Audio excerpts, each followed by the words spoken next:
Olá, meus amigos leitores! Hoje eu trouxe para vocês Mário Sérgio Cortella, porque fazemos o que fazemos. Esse livro é muito bom. Pronto, posso parar por aqui, ele já tá falado. Eu estou lendo A Sétima Torre, a coleção inteira, e aí eu falei para vocês de um raciocínio de um personagem aqui que me lembrou bastante o que o Mário Sérgio estava falando aqui, então eu fiz uma pausa, resolvi reler esse livro para trazer para vocês. Vocês já amaram o que eu postei nas redes sociais sobre esse livro, justamente os cortes ali, porque quando eu estou lendo o livro, eu vou mandando prints da tela, fotos do livro, vocês ficam doidos, né? Que dia que vai sair? Que livro que é esse? E aí o suspense acabou, Mário Sérgio Cortella. Esse livro foi lançado em 2016 pela editora Planeta. Essa minha edição é de 2016, então não tem tanto tempo assim. Então tem assuntos relevantes aqui até o dia de hoje. São 20 capítulos em 174 páginas, ou seja, uma leitura rápida. Dá para você sentar e ler num minuto. Só que não, cara. É um livro de filosofia, não tem como. Cada parágrafo do Mário Sérgio Cortella é uma reflexão que você fica viajando assim, nossa. Tem umas reflexões aqui que eu postei no status que renderam diálogos de horas com as pessoas. As pessoas me ligam, a gente conversa e vamos refletindo sobre um parágrafo. Olha como é que o cara tem o dom da escrita. Vamos direto ao assunto para não ficar perdendo muito tempo, porque aqui ele vai dividir esse assunto. Por que a gente faz aquilo que a gente está fazendo naquele momento? Motivo, razão, causa ou circunstância, em 20 tópicos diferentes. Então ele vai listar 20 motivos por que você faz isso, e eu vou listar um por um para você aqui, de forma rápida, reduzida, porque afinal de contas é um vídeo de resumo. Vamos lá? Primeiro ponto, ele vai falar sobre o propósito. Nós fazemos o que fazemos porque tem um motivo, uma causa, razão, circunstância, como eu já acabei de citar, as célebres frases do professor Girafales. Ele fala que nós fazemos o que fazemos porque nós somos aquilo que fazemos. Eu tenho aquele jargão técnico de todo coach usa por aí, de perguntar para você descrever quem é você sem citar aquilo que você faz. Mas olha que interessante, ele vai dizer aqui que Hegel, aquele grande filósofo, vai dizer que nós externamos aquilo que nós somos. Então nós fazemos, por exemplo, se você é um advogado, você é um contador, você é um político, você é um professor, você é um educador, enfim, porque você é aquilo dentro de você. Então você acaba externando isso na forma como você atua profissionalmente. Então, segundo Hegel, você é de fato aquilo que você faz. Se você ajuda as pessoas que estão machucadas, você é médico. Se você ajuda as pessoas com processo jurídico, você é advogado. Se você ensina as pessoas a dirigir, você é um condutor, um habilitador, um profissional que trabalha no ramo de ensinar as pessoas a dirigir. Assim como eu estou fazendo agora, eu sou um educador. Minha vida inteira foi de educar, de ensinar as pessoas a fazer aquilo que elas fazem. Então, basicamente, eu me identifico dessa forma como Hegel. Aí ele vai dizer também que Karl Marx vai falar que você simplesmente se torna aquilo que você faz. Você, por uma convenção da sua vida, se tornou ali um médico. Não era o que você queria, mas ao ajudar as pessoas, você recebe o título de médico porque exerce aquela função. Agora, a definição de Marx é interessante porque você pode mudar aquilo que você faz, porque você recebeu aquilo como estava fazendo. Eu trabalhava com TI, como você bem sabe. Um dia meu chefe falou para mim assim, você está na profissão errada, você faz isso por uma conveniência da sua vida, você é um vendedor, você tem que sair por aí e vender. Ele me deu aulas de venda, e de fato hoje eu sou vamos dizer, um vendedor. Vamos dizer que se cumpriu o que ele falou. Até porque a gente entende que nós vendemos, a profissão de venda e de política ou de orador, você faz isso o dia inteiro. O dia inteiro você vende a sua imagem, você vende a sua palavra, você vende aquilo que você faz. Não tem como. Você vai pedir um emprego, você vai entrevista de emprego, você está vendendo e sendo político ao mesmo tempo. Então não tem como. Ele estava certo. Então nós vamos identificar o que fazemos pelo propósito pelo qual fazemos. Então você age dessa forma porque ou você está externando de dentro para fora ou porque você já está fazendo aquilo. Então você continua a fazer. Esse é o ponto 1. O ponto 2, ele vai dizer que nós somos como robôs, ou pelo menos não deveríamos ser, porque nós fazemos o que fazemos de forma consciente, nós decidimos fazer aquilo. E se nós decidimos fazer aquilo, então nós somos aquilo que fazemos porque nós decidimos fazer aquilo.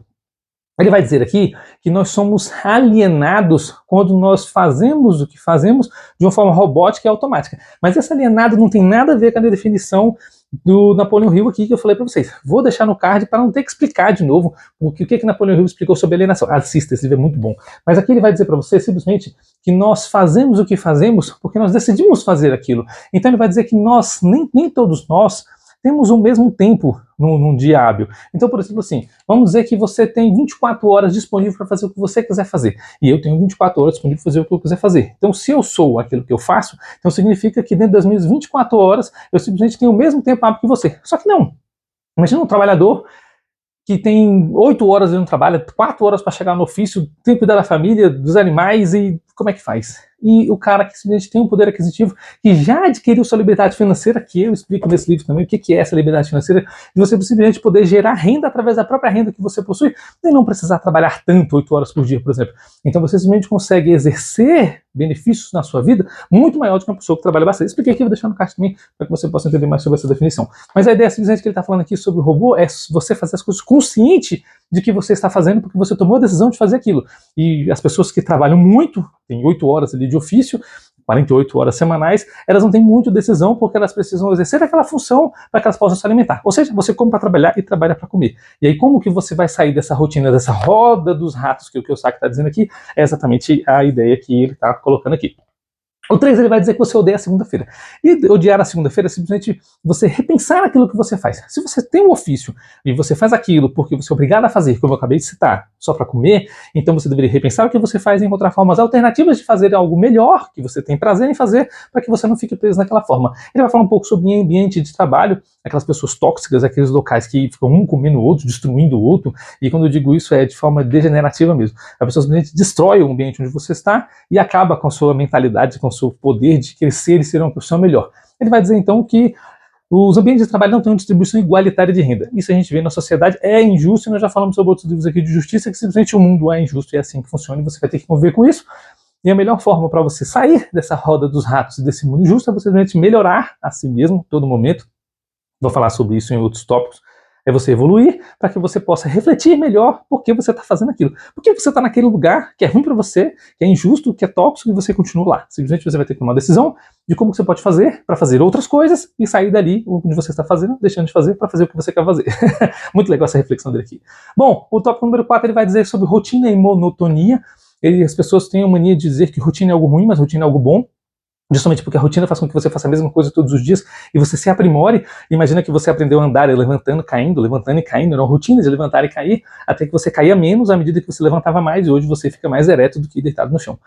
É mais ou menos assim que funciona. O que ele quer dizer sobre monotonia é simplesmente você fazer aquilo sem atenção, sem foco. Foi o que eu citei no número 2 sobre fazer algo de forma robótica, de forma simplesmente aleatória. Ele vai citar aqui, por exemplo, sobre leitura, que se você estiver lendo um livro e você não estiver prestando atenção no que você está fazendo, as páginas estão só passando na sua frente e você não está absorvendo conhecimento.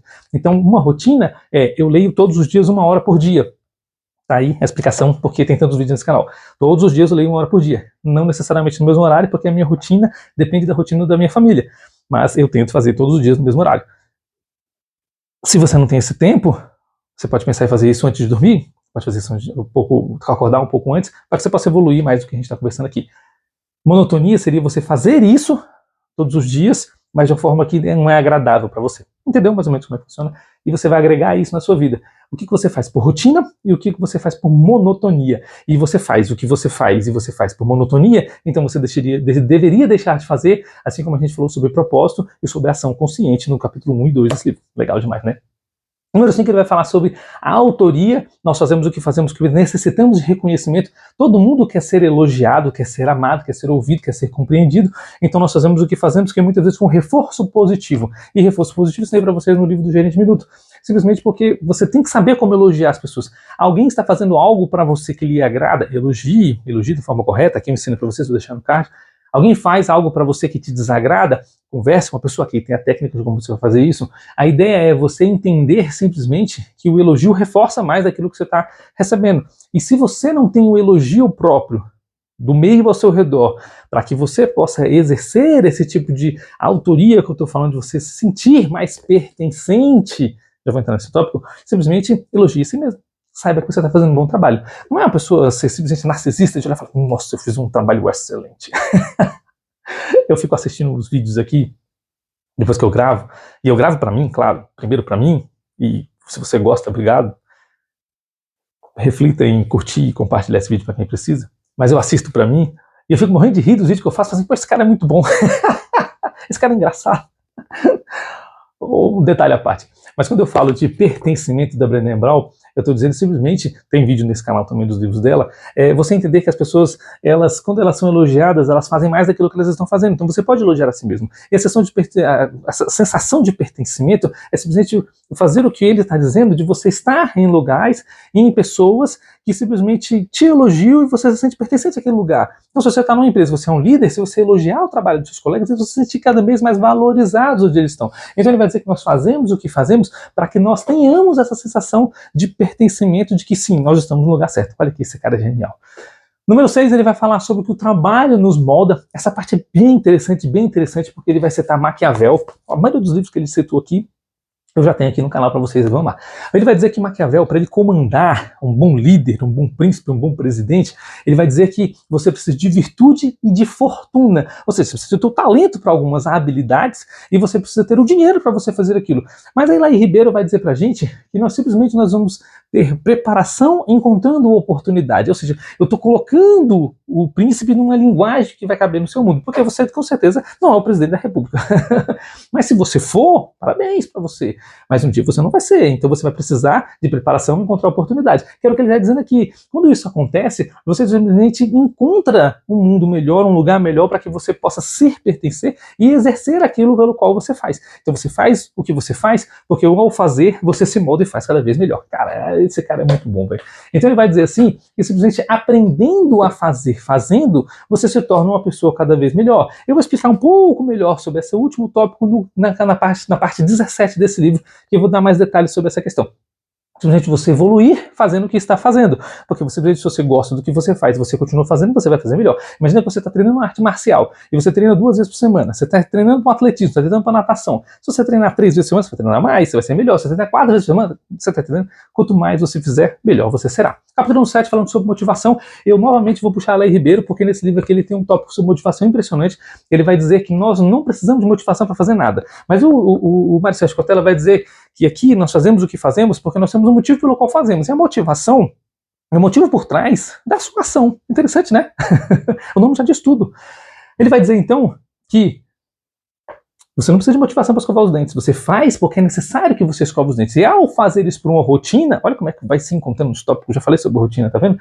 Ao fazer por uma rotina, você acaba fazendo bem feito porque faz todos os dias. E que ele vai dizer que você entendendo o motivo pelo qual você age, você vai agir melhor e vai agir mais vezes.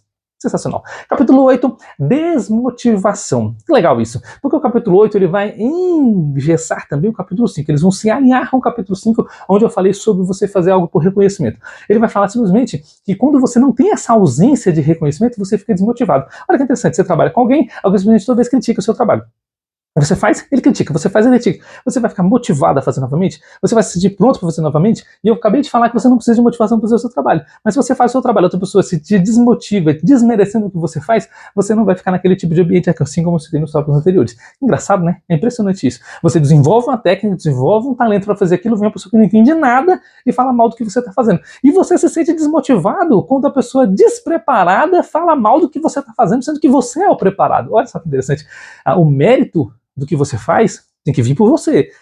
E se você for querer ouvir alguma opinião, que seja de alguém que faça melhor do que você. Aí você vai dar opinião para quem não faz, ou muitas vezes faz pior do que você. Aí você fica desmotivado. Olha só como é que nossa consciência é, né? Nós precisamos desse mérito para poder fazer o que a gente faz. Interessante, eu achei muito legal refletir sobre essas opiniões, do que ele cita aqui, nós fazemos aquilo que fazemos. Quando você entende isso, você vai parar e falar assim, a opinião dessa pessoa não me interessa, então vou continuar dando o meu melhor e fazendo aquilo que precisa ser feito, mesmo ele falando que não gosta, que não está errado, não sei, não me importa, vamos só continuar.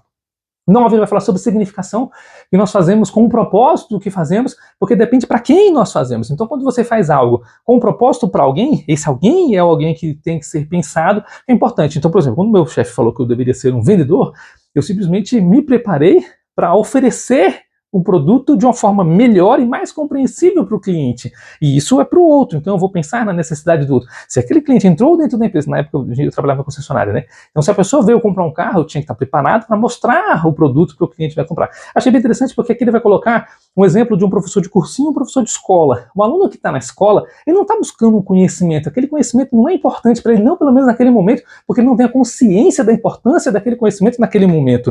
Então ele simplesmente faz baderna. E aí o professor fica usando de força e de voz para poder botar moral e autonomia na sua aula. Já o professor de cursinho não. Porque o professor de cursinho, além de ter alunos um pouco mais maduros, ele simplesmente tem os alunos que estão lá procurando o que ele tem a oferecer. E se os alunos não adquirem o conhecimento que ele oferece, os alunos que vão perder. No caso, o professor não perde nada, assim como na escola, mas os alunos da escola não estão preocupados em ganhar ou perder, estão simplesmente preocupados em se divertir. Já o aluno de cursinho quer ser aprovado em algo, por isso que ele está no cursinho. Então aí você vê que nós temos dois tipos de profissionais, mas ainda assim, olha que engraçado, você lembra daquela tiazinha da escola, quando você estudava, que contava a história de uma maneira diferente, que dava aula de uma maneira diferente? Eu lembro de uma professora de história, que ela contava a história de uma maneira diferente. Nossa, era um prazer estar na sala dela. Por quê? Porque ela fazia com excelência, ela fazia um pouco melhor, e eu vou falar sobre isso daqui a pouco. No capítulo 10 ele vai falar sobre fazer o que é necessário e não o que você gosta. Essa parte é bem polêmica, justamente porque nós acabamos fazendo o que nós gostamos, e esse é o fato. O colega meu está estudando para concurso e ele nunca passa porque ele está estudando somente aquilo que ele gosta. Ele reprova naquilo que não gosta. Eu falei, bicho, você tem que estudar o que você não gosta, porque se você não for bom no que te reprova, como é que você vai ser aprovado? E essa é a questão. Simplesmente ele vai contar um exemplo de um garoto que vem um músico, um recital de música, né, de piano, bem impressionante, e aí ele vai falar assim, nossa, eu daria minha vida para tocar piano como você.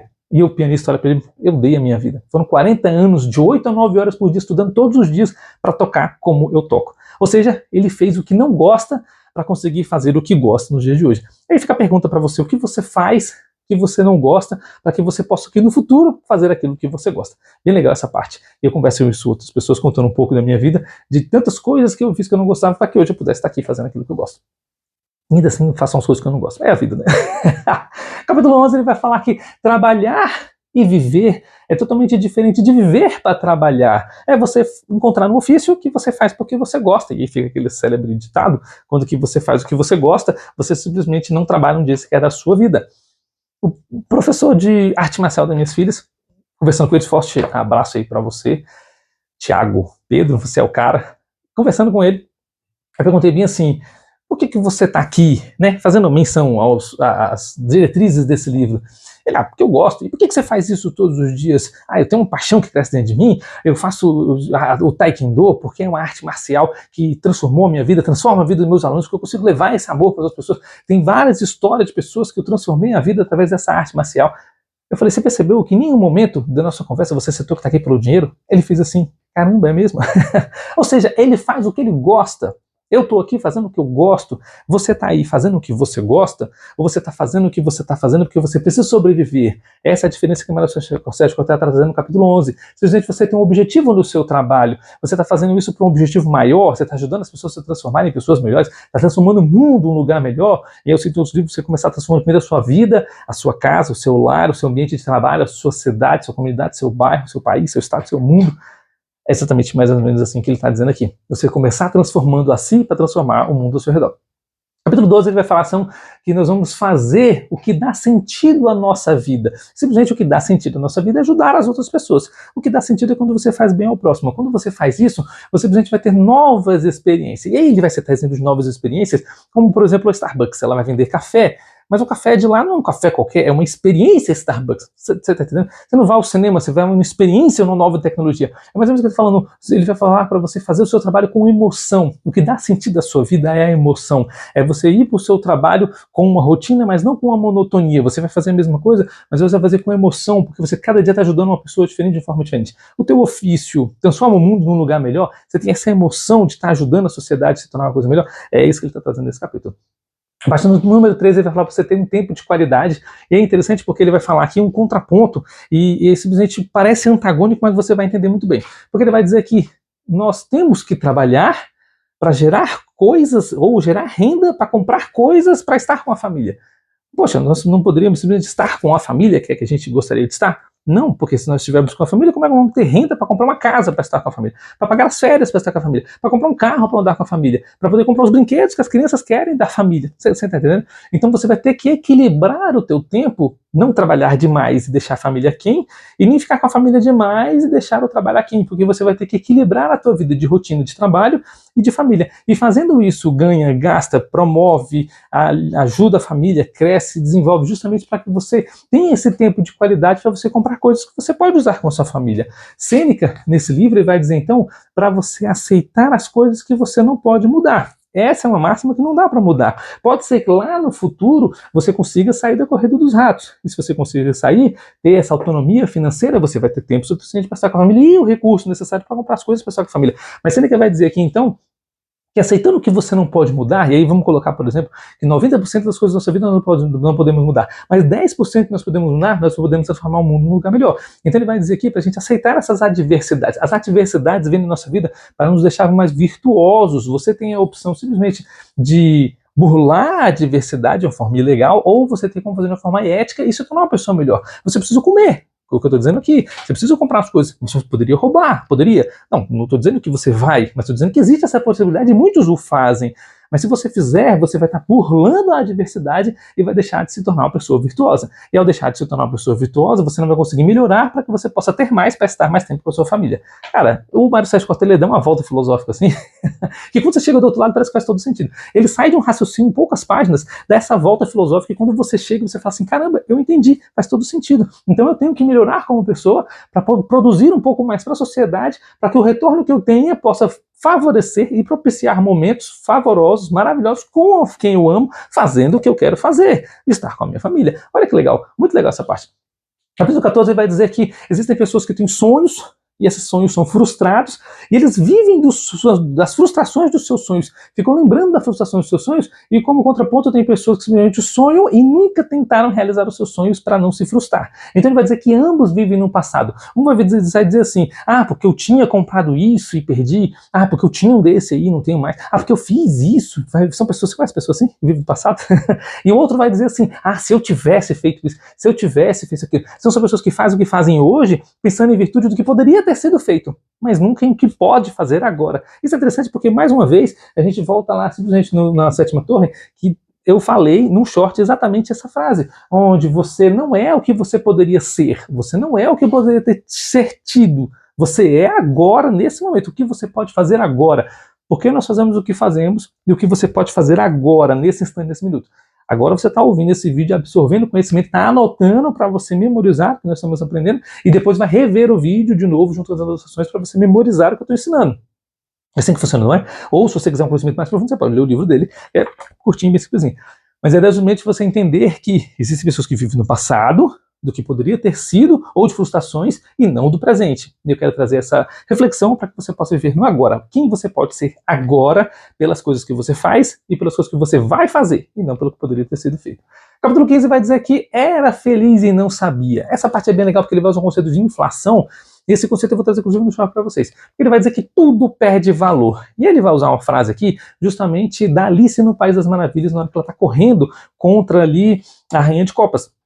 Ele vai dizer que ela está dando o máximo dela e simplesmente ela não consegue avançar além do que ela está andando, porque o conceito de inflação é desvalorizar aquilo que você está fazendo. É como se você estivesse correndo para frente e tivesse uma esteira te levando para trás e você corre na mesma velocidade da esteira, então simplesmente você não sai do lugar. Esse é o conceito de inflação. Se você está ganhando recursos de acordo com o que ele desvaloriza, então você não está saindo do lugar. Então ele vai dizer que você tem que buscar algo novo, você tem que buscar algo melhor, você tem que buscar algo maior, justamente para que você saia desse conceito de inflação e se torne uma pessoa mais elaborada para enfrentar essas desvalorizações. Você compra um carro, no ano seguinte esse carro vale menos, no ano seguinte ele vale menos. Em 15 anos esse carro praticamente perde todo o valor de mercado. É claro que não, porque a gente entende o poder de depreciação, mas ele é calculado para perder valor em 15 anos.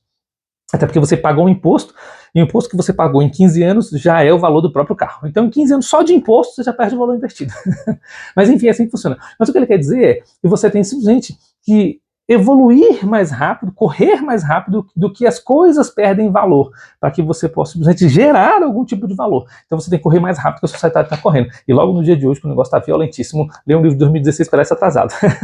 Mas é simplesmente você entender que você vai fazer as coisas para você se tornar uma pessoa melhor e buscar algo melhor na sua vida e não fazer pelo simples fato de fazer. Bom, aí vai dizer aqui, então, simplesmente que você, no capítulo 16, que lealdade, você vai ter que ter lealdade ao que você faz. No capítulo 16, sobre essa questão de lealdade, ele vai dizer que todos nós somos dispensáveis. Não importa quanto você acha que você é impressionante, poderoso e o melhor do mundo. Simplesmente nós somos dispensáveis. Então você não vai fazer isso. Você tem que entender qual o tempo que você vai ter que estar naquele lugar. E o tempo que você vai estar naquele lugar depende do mérito que você vai gerar para si. Então, se você está num trabalho, você está fazendo algo, simplesmente para pensar no outro, você vai entender que uma hora esse outro vai embora, uma hora esse outro não vai precisar mais de você, uma hora esse outro vai te abandonar. Se os filhos abandonam os pais, porque já chegaram o momento deles de serem pais, imagina só você num trabalho. Então você tem que entender que a lealdade ao que você faz depende se o que você faz ainda está sendo valorado para você. Isso é interessante, essa parte, porque tem pessoas que morrem na empresa, depois a empresa demite e a pessoa pensa que perdeu a vida. Simplesmente porque você tem que entender que você faz o que você faz por um motivo. E se você faz por lealdade, você tem que entender que a lealdade ela tem um tempo. E é interessante refletir sobre isso, porque a gente parece que fica triste, né? Falando assim, isso é injusto. Eu já falei sobre injustiça e é assim que funciona. O 17, eu falei que ia citar para vocês, essa parte, é justamente você vai fazer o melhor que você puder nas condições que você possui. Aqui nesse livro eu trouxe a história do Angus, e ele estava numa guerra, óbvio, ele é anglo-saxônico, perdeu, e ele estava sendo escravizado. Bom, ele tinha força suficiente para fugir daquele local, massacrar todo mundo do reino onde ele estava. Mas ele pensou assim, poxa, enquanto eu estou escravo, olha só que interessante, eu posso aproveitar essa oportunidade para tirar vantagens daqui, porque eu tenho comida e habitação gratuita, e o exercício físico que eu tenho que fazer aqui pode moldar os meus músculos para voltar para a guerra. Então, olha só, uma situação que todo mundo poderia falar assim, nossa, absurdo, o cara é escravo, e escravo.